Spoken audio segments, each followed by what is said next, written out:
வாழ்க வளமுடன் சுகம் சூழ்க. நற்பவி நற்பவி நற்பவி. இறைவனோடு இணைந்திருப்போம். சகல சௌபாகியங்களும் அருளும் சொர்ண கால பைரவர். தஞ்சாவூர் மாவட்டம் கும்பகோணத்தில் இருந்து சுமார் 10 கிலோமீட்டர் தொலைவில் உள்ளது திருவிசநல்லூர். இங்கு மகா சொர்ண பைரவி உடன் சொர்ண கால பைரவர் ஆலயம் அமைந்திருக்கிறது.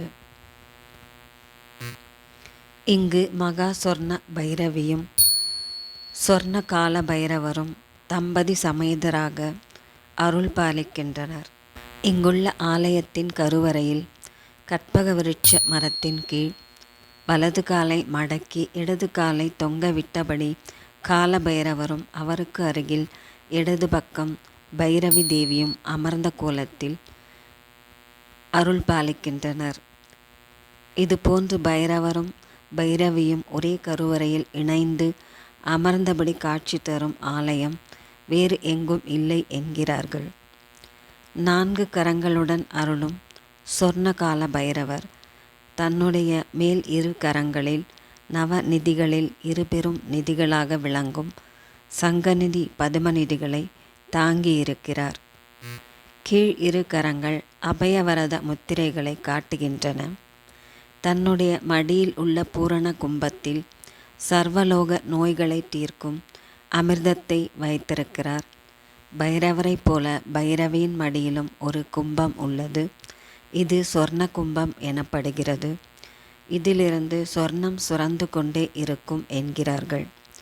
கால பைரவரும் பைரவியும் குரு மற்றும் குபேரனுக்கு உரிய வடக்கு திசை நோக்கி அமர்ந்து அருள் பாலிக்கிறார்கள். இவ்வாலயத்திற்கு வந்து சொர்ணகால பைரவரையும் கால பைரவியும் வழிபடுபவர்களுக்கு தலையெழுத்து மாறும் என்பது நம்பிக்கை. ஜாதகத்தில் உள்ள பாதகங்கள் யாவும் சாதகமாக மாறும் என்கிறார்கள். 1000 ஆலயத்திற்கு சென்று வணங்கி வந்த புண்ணியம் இந்த ஆலய பைரவரையும் பைரவியையும் வணங்கினால் கிடைக்கப்பெறும் என்கிறார்கள். பொன் பொருள் செல்வாக்கு புகழ் போன்றவை வந்து சிறப்பான வாழ்க்கை அமையும். சூரியனை சுற்றியே அனைத்து கிரகங்களும் வலம் வருகின்றன. அந்த வகையில் சூரியனின் பிராண தேவதையாக பைரவர் விளங்குகிறார். எனவே இத்தல பைரவரை வணங்கினால் சூரிய தோஷம் மட்டுமின்றி அனைத்து கிரகதோஷங்களும் விலகும். அதோடு அஷ்டதிக்கு பாலகர்களின் அனுக்கிரகமும் கிடைக்கப்பெறும் என்கிறார்கள் பெரியோர்கள்.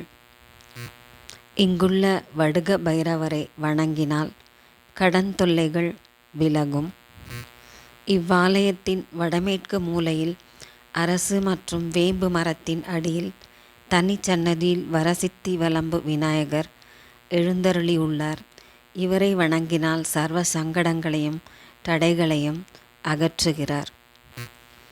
செல்வ வளம் காரிய சித்திகளை அடைவதற்காக ஒவ்வொரு மாதமும் காலபைரவர் அஷ்டபைரவர் சொர்ணாகாஷ்ண பைரவருக்கு கொல்லிமலையிலிருந்து கொண்டு வரப்படும் சிறப்பான மூலிகைகளால் ஹோமம் செய்யப்படுகிறது.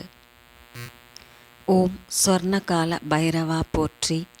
ஓம் மகா சொர்ண பைரவி போற்றி போற்றி.